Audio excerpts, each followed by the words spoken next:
Pakistan is making no secret of its atrocities in Balochistan, and we understand why. There was times when they were disappearing before, and I'm repeating again, but now they want to install fear in the Baloch public. So they should not ask for their rights. They should accept Punjabis as their masters, and they should be fearful at all times of saying anything against the Islamic Republic or Pakistan or Punjabis or anything. They should just say yes sir and be the humble servants. But the Baloch will not. They have not, and they will not be Punjab's slaves. Of course, in response, we get these mutilated bodies, we get disappearances, we get treated quite harshly. There's wars taking place in many parts of the world. But the Punjabi seems to be a very coward enemy. They have no ethics, they have no morals. In war, of course, people die. It's not a bed of roses. But the way they dish out torture to people, especially minors nowadays, even in the last 36 hours, there's 3 10-year-old boys who've been abducted. And these shameless people do obscene things to these young children to install fear in the parents, in the brothers, in the neighborhoods that, this could happen to your child. So unfortunately, we don't even have an honorable enemy, but it's just a matter of time. We have to struggle. If we are alive, we'll see an independence Balochistan soon. I think we'll go for some questions and answers. Yes, Mr. Anwar. I understand your debate and your frustration. I've been following the Baloch movement and my party also for a long time, and I've been vocal about it. So I understand everything. But the question is that unless there is a foreign intervention, the liberation movement do not succeed. Now, in case of Balochistan, if there is one, then we need to pray for Pakistan. And I hope there is still time. But if that is not the case, do you think that there is a remotest chance of bringing a peaceful solution through dialogue of this issue, which is truly threatening the existence of Pakistan? Because breakup of a country is not an ordinary matter, it's an extraordinary matter. So we should all try. I understand it, that your frustration, that whatever you have said, I understand that many of the nationalities in Pakistan understand also, and also we have example of former East Pakistan where the rights were defied and the military action. I know, I've pursued that. But because of this sympathy, I'm asking this question: is there a remotest chance of bringing this matter to a peaceful end through dialogue? And do you have any confidence left in anyone in Pakistan who you think would genuinely broker the peace between the government or the state of Pakistan and the Baloch people? Yeah, I'd like to address it purely from an outsider's point of view. Pakistan is already broken. What are you talking about? It's over. Number 2, a state that relies on ISI thugs, that relies on people who volunteer to work for an institution they know when they look at the face in the mirror that under their direction young men and women are being raped, sodomized and killed, and yet these people work for that unit. So you know that. A state that relies on the ISI and the most illiterate bunch of nitwits who were ever born, who think that because they hold a Kalashnikov and a knife, they are the masters of a people, and you talking of peace? My suggestion to you is, I've stayed a year in a Balochistan jail. The jails have their own cemeteries. People don't come out. On August 11th, a state was born and that state will re-emerge. The people of Balochistan never had any ill will for anyone in Pakistan, but their good wishes were raped by the people who were today on the payroll of the Pakistan army and who kill and murder as a state policy and relish it with smiles and use the Quran and Islam as a justification to kill. You think your family would allow something like that?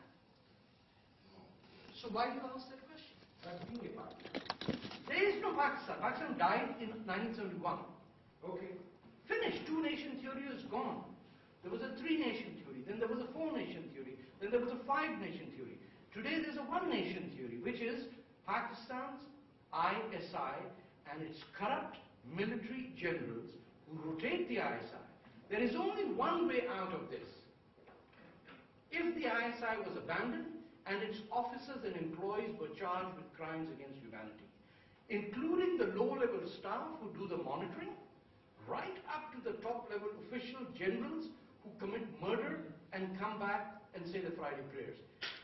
As soon as they are charged for crimes against humanity and sent to life imprisonment because I don't believe in the death sentence, I would suggest I will go to Khair Bakhsh Bari and say, the Punjabis have paid for their crimes, I think they should deserve a second chance. But as long as the ISI remains as the murderers, killers with their hands dipped in blood, and the staff members who get salaries from Pakistani taxpayers to commit those crimes, I as a Punjabi would ask the Baloch, I will come and fight for you to get rid of these monsters.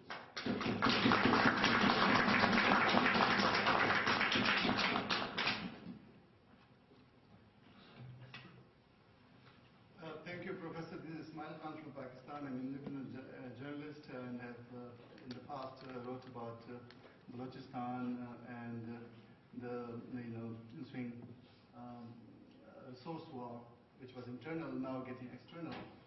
And you sounded. Your speech was just excellent, but increasingly you're sounding like Ahmed Rijal, very simplistic and unrealistic in many ways about, there's skepticism obviously within Pakistan. There's a tremendous debate going on about everything, including Balochistan. But, understanding Balochistan, okay, Balochistan is for Balochis, but it is also for the 40% old non-Balochis, Pashtuns. And Pashtuns are the we cannot just write off the ethnic dimension when we are discussing, Balochistan.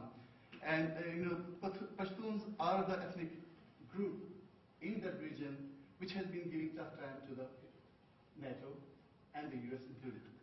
And I'm not talking just about Taliban. The history of conflict in that region, you must be aware of it. And within Pakistan's federal framework, Pashtuns are the only group which has overwhelming majority. Excuse me, just a question, not a statement. No, in the Senate of Pakistan. Let me answer. Let me just conclude that. What is going on here is that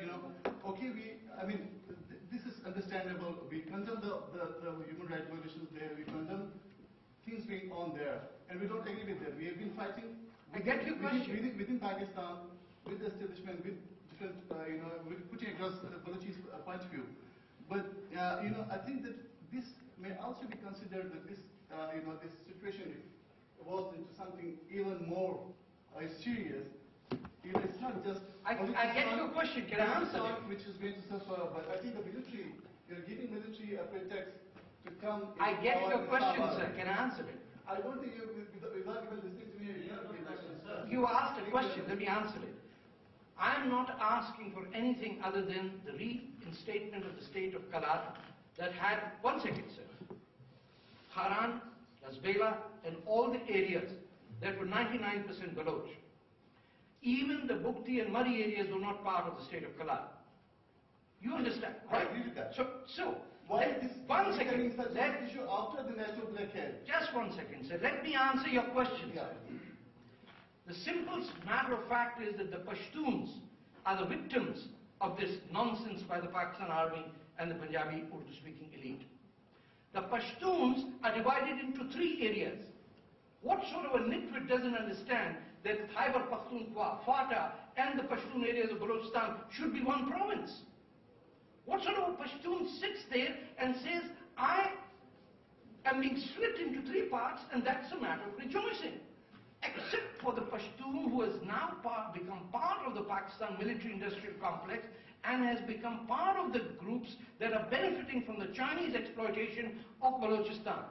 So, take your Baloch areas of Fort Sandaman and Jog and all those, take your JUI members, take your Taliban and get out of this. The Baloch are not asking for territories that don't belong to them.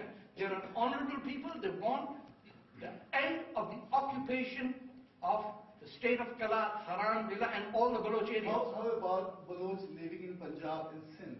Zardari himself. Sorry, another question. Please, sir, please. It's not a debate. It's not a debate. You asked your question, you got your answer. Thank you. Okay, Mr. Aslam. Well, it's good you start some debate. There should be a little debate as well. It's not just a monologue. Well, first off, Mr. Anwar, you should have asked your question to the master players, not to them. They are not the one. You asked the question about fine intervention. So they cannot answer that question. Fine intervention, that question should be addressed to the master players. I make investigation, documentary films, and I make investigation. I asked this question to master players. American diplomats said, even Al-Qaeda is the subplot, Balochistan is the main game. You see, the fiction language is used. Whatever is being shown to you is spectacle. He's using the word. He knows I have blunt words. They are all my friends. I am against Pakistan system, whatever injustice is done. But if the fire intervention happens in Balochistan, the worst situation will arise. Killing culture will prevail more. So this is a game. Human rights protection is abused for master games. American diplomatic mission here in Geneva, they told me Balochistan is the main game and Al-Qaeda is a subplot. So you see, they are using language fiction. It's all fiction, it's all a spectacle. It's the master games. That's the answer in question both. Thank you, Mr. Aslam. Yes. I just want to make a proposal about something practical and tangible that can be done right now. We have an international criminal court. Quite clearly, many of the military and political leaders of Pakistan are deeply implicated in gross human rights abuses, in war crimes in Balochistan, in crimes against humanity. My question is, why has the International Criminal Court failed to issue arrest warrants? These people are war criminals. Secondly, in this building we have the United Nations Human Rights Commissioner. Why isn't that commissioner and the rapporteur on disappeared persons and torture, why aren't they demanding and insisting the right to go into Balochistan to investigate and report on these crimes? I know there is a desire on their behalf to do this, but we don't see the will, and we ought to expect that the United Nations should go to Balochistan to investigate and report, to expose to the world what is truly happening there. These are simple things, they can easily be done. My question is, why aren't they being done? We need to press those people. Thank you very much, Peter.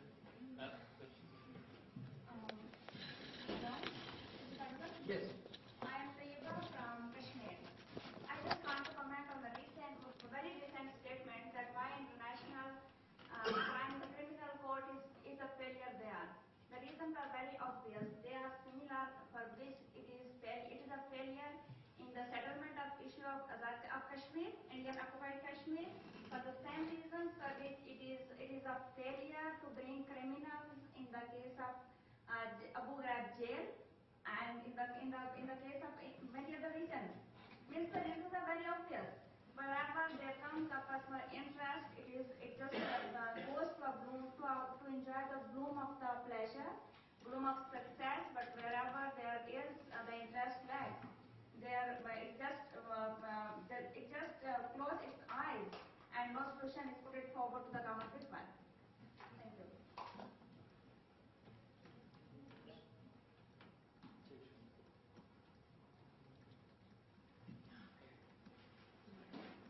Hi, my name is Fauzi and I'm from Pakistan.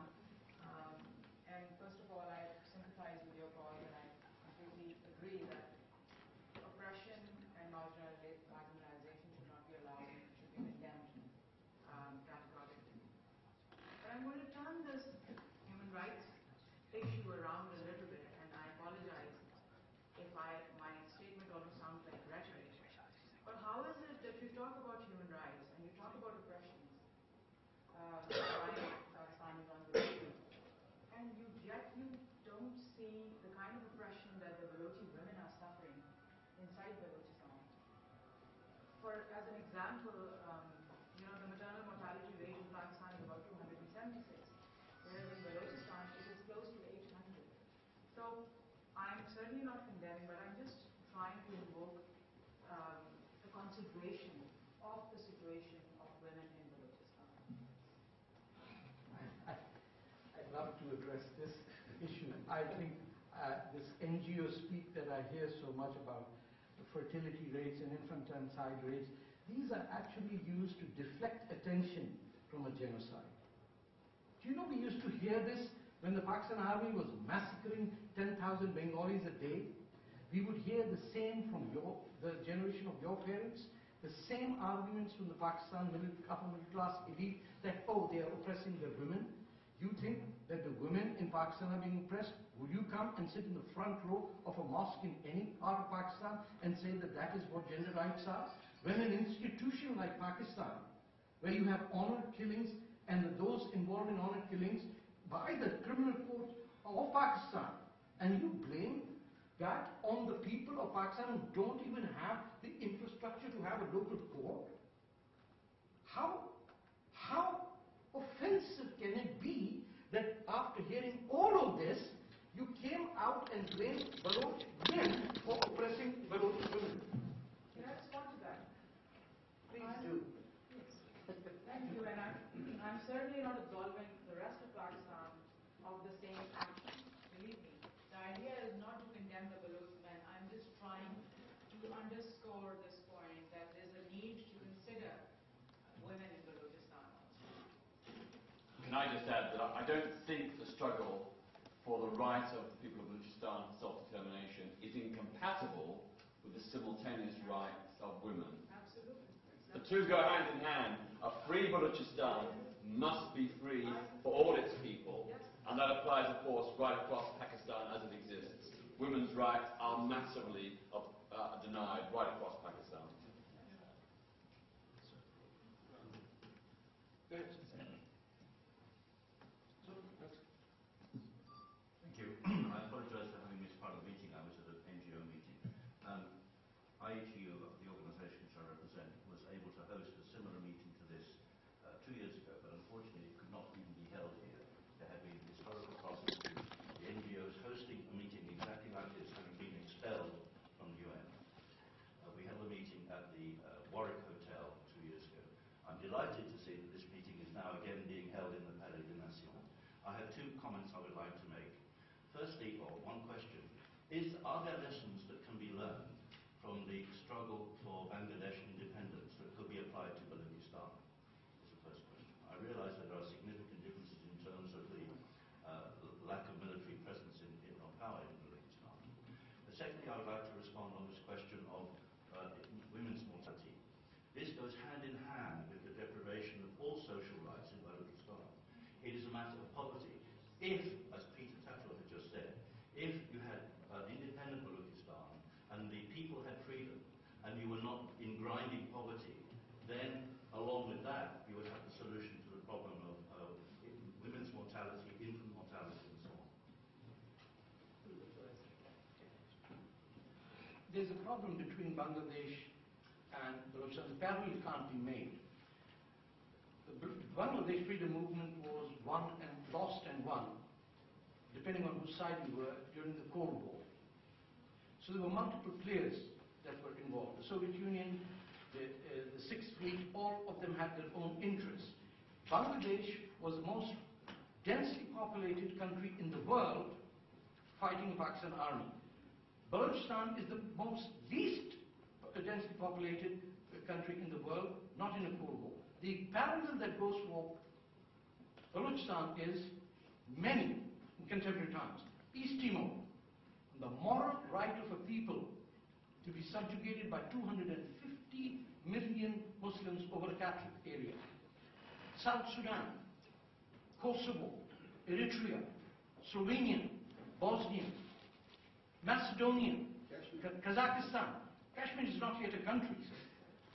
All of these have evolved out of partly military insurrection and partly an intervention by the international community to say, not in our name, not in the name of the Universal Rights, Declaration of Human Rights and the nation state. We have seen 20 new European countries emerge. We have seen Latvia emerge, Lithuania emerge, Estonia emerge without a war. Why is it that when European countries have to emerge, we find solutions, but when Asian or African countries have to emerge, it accompanies bloodshed like that of South Sudan? The only way we can do this, if the people of Punjab understand, when they look into the mirror, that what crimes will I say to my grandson that I committed against a people who had done no harm to me? And that is why Balochistan will be free, because in the end, the people of Punjab will stand up and say, we will not allow our name to be sullied in this nonsense of a murder being committed to a people who have absolutely no interest, no harm done to us. And I think sooner than later, Pakistan will have to disappear, and subsequent states like Sindh and the Pakhtun areas will become independent states, because no international border has stayed static for more than 50 years in all of modern history. Whether it's Europe, Africa, or Asia, borders change. Unfortunately, we live too short lives to know that before we die and the children come, the borders change. India's borders have changed, Pakistan's borders have changed, China's borders have changed, Vietnam's borders have changed, every border changed. So why not change the border and create a dignified place for the Baloch people to live the last 500 years of heritage? Thank you very much, Mr. Fateh. We'll come up with this idea. Pakistan seems to be the holy cow, nothing can be changed. Question, Mr. Thank you. I'm from World Sindhi Congress. We as a Sindhis support the struggle for freedom. Sindh, my question is from Tariq Fateh. Sindh has joined Pakistan on an agreement which is called 1940 resolution, which states that each adjoining state will be sovereign and independent, and in Sindh, for example, Sindhi was a national language even in the British rule, but Pakistan has denied. So Pakistan has violated that agreement constantly, and there is a state operation going on against Sindhi nationalists since its birth. And day before yesterday as well, there is our Sindhi leaders has been disappeared, kidnapped, and brutally murdered. There's last year more than 40 Sindhi nationalists has been disappeared. More than 10 Sindhi nationalists has been murdered. So a state operation is going on, and that violation of the agreement that each adjoining state will be independent and sovereign has been brutally violated. So can we ask that as an occupation or a violation of the agreement? There's a difference between Sindh and Balochistan. To be very honest, Sindh Assembly, on its own free will, opted to join Pakistan. The biggest Sindhi nationalist leader, G.M. Sayyid, even had a constitution, and many of the nationalists opted for Pakistan. They didn't oppose Pakistan. So it is very dangerous. I sympathize with the Sindhi problem, the language and the people. But Balochistan did not want to and was an independent country, whereas the province of Sindh said, hallelujah, we want to create an Islamic country called that. So perhaps your leaders made a mistake, fine, but you've got to live with that. Number two, as a result of Pakistan, the very shape of Sindh has changed. Sindh today has about a 30% population of people who do not speak Sindhi as their language, who come from central India and northern India, and they are part and parcel of what contemporary Sindh is. It's a very complicated issue. But please, let's be fair, both Sindh voted to join Pakistan, even Punjab didn't vote to join Pakistan, Punjab didn't have a government. The only two provinces of Pakistan who wanted to join Pakistan were Sindh and Bengal. How funny is that? So we need to be, even if when we support Balochistan, we need to be very honest. We need to be straightforward, that nobody can ever say we lied. And therefore, as much as I support the language of Sindhi, it was. But Sindh has had a presence in Pakistan. Mr. Bhutto and Mr. Zardari, prime ministers and presidents and Benazir, they've all got elected. It's not the same case. It's not Gul Khan Nasir being killed. It's not Mir Bazindur